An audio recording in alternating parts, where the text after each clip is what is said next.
a última aula de física, eu vi que a gente estava discutindo diagrama de fases, mas não houve tempo hábil para a gente discutir com calma, falar o nome de cada curva, explicar o porquê. E já aconteceu uma coisa interessante no começo. Eu escrevi de uma maneira um pouco diferente do que a apostila. Leiam o que a apostila escreveu e tentem traduzir para ver se diz ou não a mesma coisa, um exercício importante já. O negócio é o seguinte, diagrama de fases, como o nome já diz, ele é um diagrama que diz em que fase a substância se encontra, dependendo da pressão e da temperatura. Claro que se tu manja de plano cartesiano, e se ele botou números aqui para vocês, se ele te der uma pressão e uma temperatura, tu consegue achar o ponto e ver em que parte o ponto vai bater, né?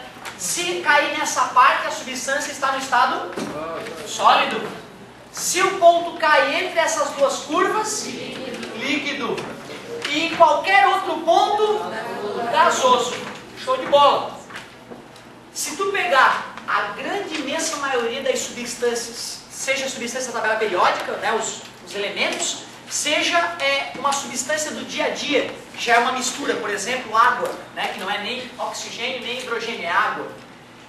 Se tu vai pegar a grande imensa maioria das substâncias e vai fazer o estudo do diagrama de fases, vai dar um diagrama com essa cara.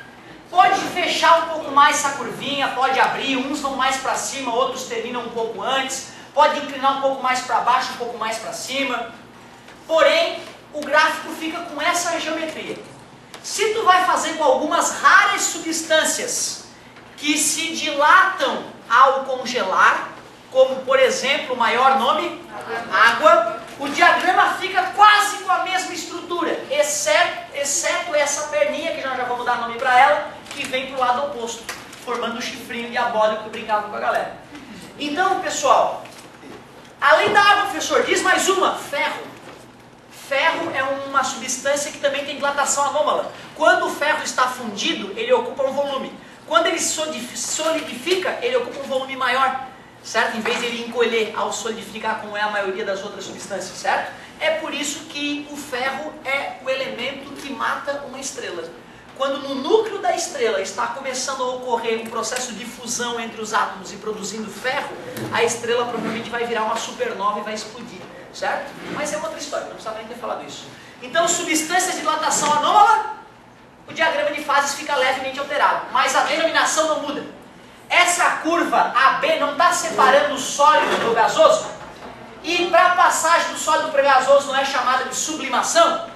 Portanto, a curva que separa a região sólida da gasosa, a curva que eu chamei de AB, é a curva da sublimação. O nome é justo? Tu viu, cara, que justo o nome?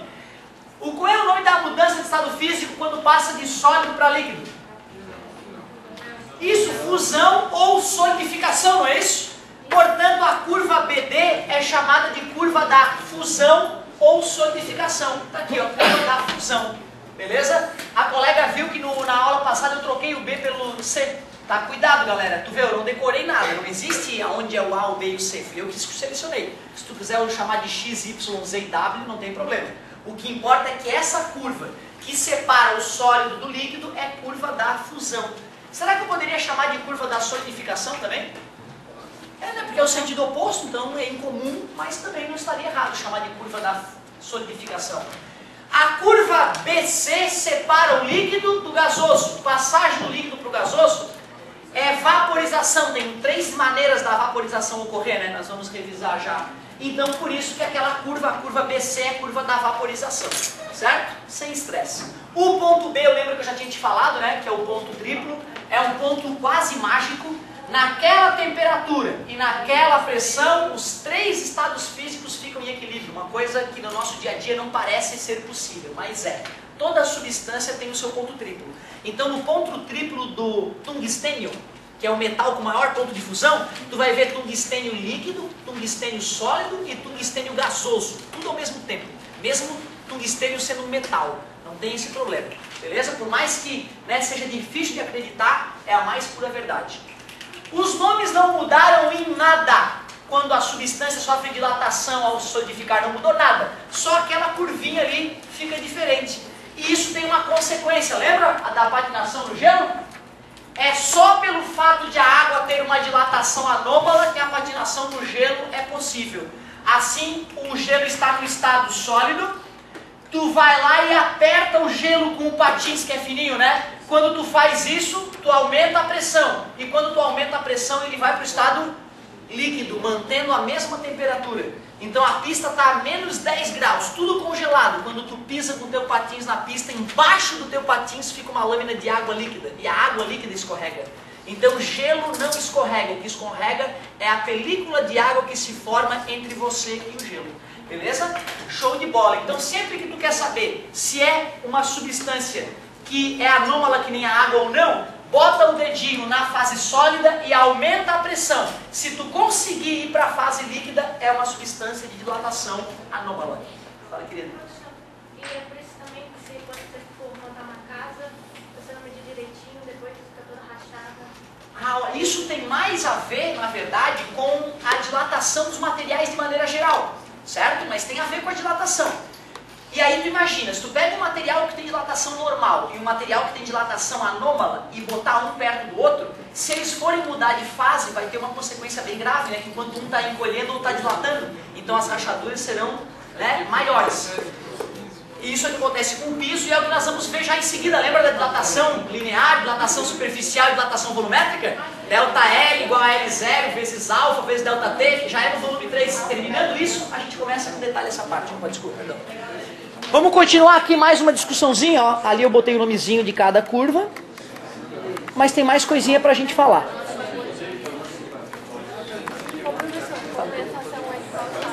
Isso, vou dar uma discutidinha nisso. Galera, olha só. Embora nós já tenhamos feito isso aqui algumas vezes no ensino fundamental e mais no médio e agora no terceirão de novo, eu peço humildade. Eu peço humildade porque algumas coisinhas aqui merecem mais atenção. Claro que as passagens convencionais a galera lembra que sólido para líquido é a mais perigosa, porque é a única que o nome não te ajuda, fusão. Agora de líquido para gasoso é vaporização. Vaporização não parece tornar vapor? Vaporização, tornar vapor. Então está tranquilo de entender?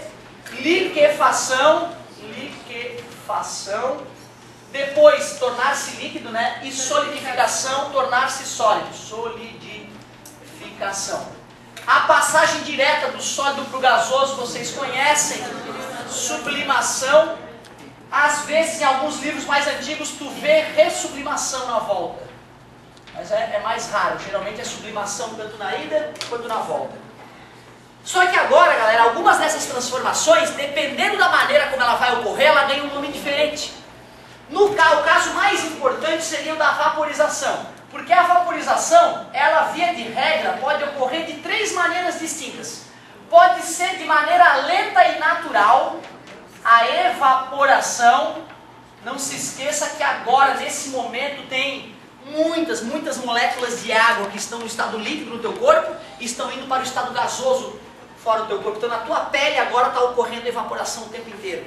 É assim que a roupa no varal seca, né? A água não ferveu para ter passado do estado líquido para o estado gasoso, né? E por isso que é uma coisa lenta comparada, por exemplo, com a ebulição. A ebulição é forçada, não é natural. Não que não possa ocorrer na natureza ebulição, né? Tem várias fontes de águas termais próximas de vulcões, onde a água fica borbulhando naturalmente. Uma caldeira natural de água fervente o tempo inteiro. Olha que loucura. Existe, né? Mas ebulição, quando ocorre, é que houve um agente, né, forçando isso a acontecer. E cada substância tem a sua temperatura de ebulição. Então, se a água está entrando em ebulição, não quer dizer que outra substância estaria, certo?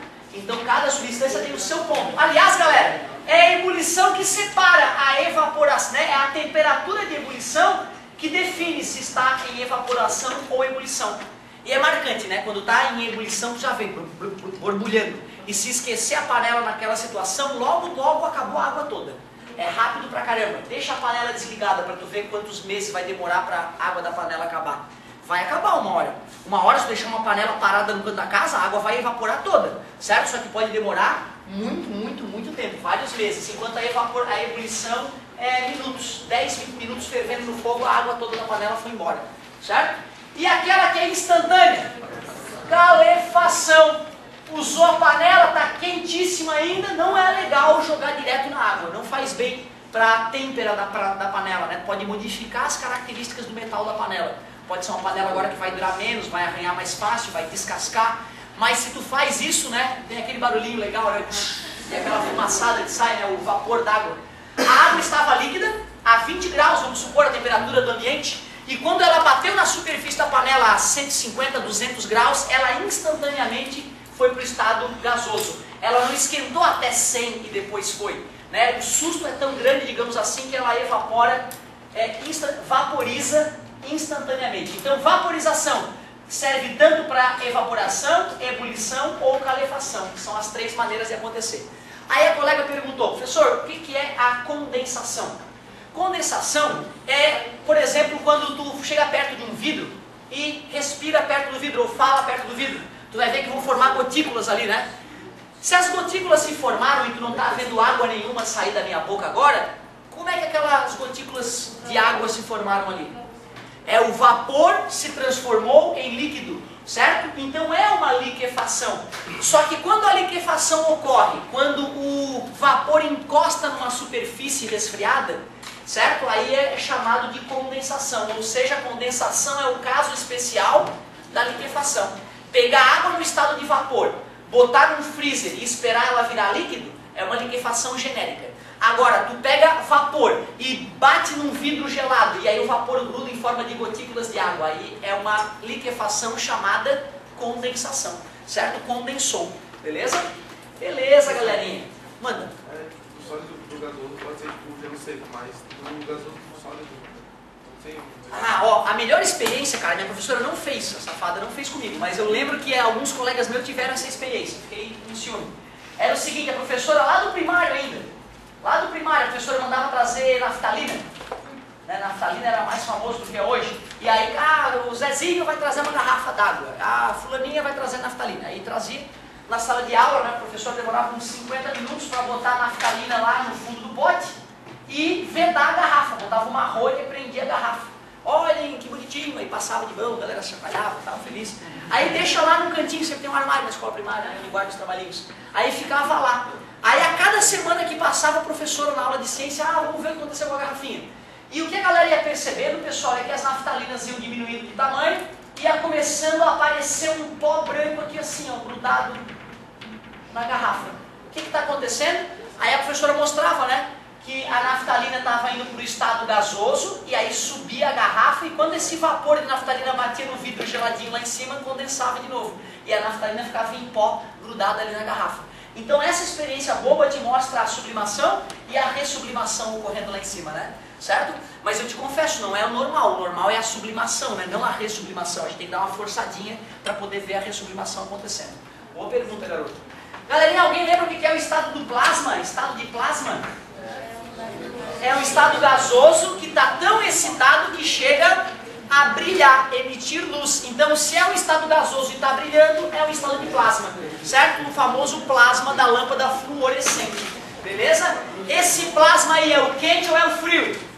É o frio, ó, se tu encosta a mão, 50 graus deve dar. Agora, tem plasma que é quente, o plasma daquela solda, a solda que tu vê os caras fazendo no portão aí na rua, bem brilhante fica, né? Aquele transformadorzão de solda, chega uma temperatura tão alta na hora do curto-circuito, que ali naquela região forma-se uma nuvenzinha de plasma, gás superaquecido. E esse gás está tão aquecido que funde o metal, certo? E aí tu pode fazer a solda. Aí tem vários tipos de solda nessa área e vai evoluir muito. Eu lembro quando eu estava na engenharia, o professor convidava os alunos para participar do laboratório de solda, para evoluir junto, desenvolver novos produtos e de repente começar a faturar mesmo antes de se formar. Então solda MIG, solda TIG, solda plasma, são soldas que são desenvolvidas na Universidade Federal. Boas delas que estão hoje em aplicação por aí, foram desenvolvidas ali na Universidade Federal. Certo? Então plasma tem uma aplicação bem importante na aplicação técnica. O que é feito nebulosa? Cara, nebulosa nada mais é que uma nuvem de gás. Certo? É uma nuvem de gás. Então quando a gente vê as fotos dos, de satélites ou de telescópios superpoderosos, o Hubble, na verdade, foi o primeiro cara que percebeu isso, tá? O Hubble estava lá olhando num telescópio, um telescópio mais poderoso da época. Isso é 1900 e cacetada, 1930 mais ou menos. Ele com um super telescópio de 2 metros de diâmetro, hoje nós temos telescópios com mais de 10 metros de diâmetro, ele foi lá, olhou Ih, tem umas manchas ali, umas manchas lá no fundão. Tinha as estrelas nitidamente da Via Láctea, a galera só achava que existia só a Via Láctea até então. 1930, cara, ontem. A galera achava que só tinha a Via Láctea, nenhuma outra galáxia. As estrelas são todas da Via Láctea. Aí o Hubble foi lá, ih, mas aquelas manchas lá, caramba, mais estrela lá na PQP. Ele começou a fazer os cálculos dele para ver a distância dessas estrelas e ele viu que não eram estrelas, que eram galáxias. Pontinhos de luz lá no final que eram galáxias. Quando os telescópios ficaram maiores, o Hubble confirmou, ele ampliou aquela manchinha e viu que era uma galáxia, não era uma estrela, eram bilhões de estrelas num pontinho só. E aí ele percebia que entre essas galáxias distantes tinha umas manchas. Ele percebeu que essas manchas eram as nebulosas, nuvens de gás. É como uma nuvem aqui na Terra, só que ela não está em constante movimento, ela se espalhou de maneira errática. E detalhe, quando eu olho essa nebulosa, a luz que está chegando no meu olho agora saiu de lá às vezes há milhões de anos atrás, certo? Então é como se eu estivesse vendo aquilo muito extremamente em câmera lenta. Por isso que ela sempre dá a impressão de estar estática, né? Mas essas nuvens estão migrando. Ontem eu estava vendo um programa, eu já vi o programa umas 2 vezes, mas eu fico babando, cara, quando eu vejo aquele programa. Até gravei lá na Sky. Ele fala justamente sobre isso, sobre as nebulosas, a formação das nebulosas. Então assim, ó, quando tu pega os telescópios mais modernos e vai analisar o centro da nossa galáxia, da Via Láctea, tu vê que tem estrelas andando a milhões de quilômetros por hora, fazendo uma curva bizarra lá no centro da galáxia. Umas 5, 6 estrelas. A única explicação para isso é que lá perto delas tem um buraco negro. Então hoje em dia eles estão medindo o tamanho do buraco negro gigantesco que tem no centro da Via Láctea. E toda a galáxia tem o seu buraco negro. Então existem bilhões de buracos negros, isso está sendo estudado agora. Se tu faz física ou matemática e vai para a federal, em poucos anos tu estás estudando isso, com os caras mais fodas do mundo. Né? É uma parte muito legal, cara. É bacana quem tem essa motivação de migrar para essa área, uma área muito bonita. O que é uma nebulosa? É o estado gasoso espalhado super fino, é um gás super fino, muito menos denso que da atmosfera, espalhado. Às vezes a luz da estrela energiza esse gás e dá a ele uma cor maravilhosa. Por isso que as nebulosas aparecem em roxo, em lilás, aquelas cores lindas, né? É emocionante de ver. Show de bola. Então, de certa forma, a nebulosa pode estar em estado de plasma, se estiver suficientemente próxima da estrela. Certo? E finalmente, galera, o condensado de Bose-Einstein, lembra? Condensado de Bose-Einstein. Eu cito o condensado de Bose-Einstein porque é um condensado que se fala geralmente, tem um nome forte aqui nele, né? Só que existem outros estados da matéria sendo estudados agora. Então agora, nas maiores universidades do mundo, tem gente estudando novos estados da matéria, estados que não se supunha existir. O condensado de Bose-Einstein, teoricamente, foi o primeiro susto nessa área. Depois desse vieram muitos outros estudos de várias outras matérias. O que é o condensado de Bose-Einstein? Tu pega um gás e vai reduzindo a pressão dele e vai tirando a temperatura. Pega as máquinas mais poderosas que o homem fez na área de refrigeração e resfria ele quase ao zero absoluto, 0 Kelvin. E fica monitorando o que esse gás está emitindo de radiação, como é que essas partículas estão vibrando. Até chegar próximo do 0 Kelvin, as moléculas estão vibrando como as moléculas de gás vibram. Lembra? Cada uma para um lado. Uma bagunça, uma zona. De repente, quando chegou numa temperatura específica muito próximo do 0 Kelvin, as moléculas saíram do estado de desorganização e começaram a vibrar assim, todas juntas, organizadamente, como se fosse um único grande átomo vibrante, feito de várias moléculas. Esse estado bizarro da matéria resolveu se chamar de condensado de Bose-Einstein porque os dois estavam estudando isso na época. Beleza? Bem no final de carreira do Einstein, certo? Depois disso, surgiu o gás fermiônico, outros gases que também têm a ver com a baixa temperatura e que ocorrem situações bizarras com esses gases a baixa temperatura. Tu não precisa saber o que ocorre, tu não precisa lembrar de que tipo de gás foi usado na experiência, mas tu tem que saber que existem mais estados da matéria do que os 3 clássicos. E eu queria que tu lembrasse pelo menos desses 2. Gasoso que chega a brilhar e estado gasoso tão frio que as moléculas param de se desorganizar e começam a vibrar em ressonância. Entram em ressonância e vibram todas juntas. Beleza, agora nós já estamos legal nessa parte. Como? Sólido? Aí é que tá, cara, é gasoso. Tá? Isso, é gasoso. Essa nuvem gasosa continua espalhada pelo recipiente onde se faz a experiência, então é um estado gasoso. baixíssima pressão. A única coisa que é marcante é que as moléculas não estão mais desorganizadas indo para qualquer lado. Elas todas estão vibrando como se estivessem de mão dada e juntas, mas ainda é o estado gasoso. Se tu espremer, vai diminuir o tamanho. Se tu aumentar, vai se espalhar mais. Continua obedecendo as regras do estado gasoso. Só que agora ficou mais organizado. Beleza? Basicamente isso. Vamos ver se a gente faz um exercíciozinho antes de abandonar esse volume 2, né? Show de bola!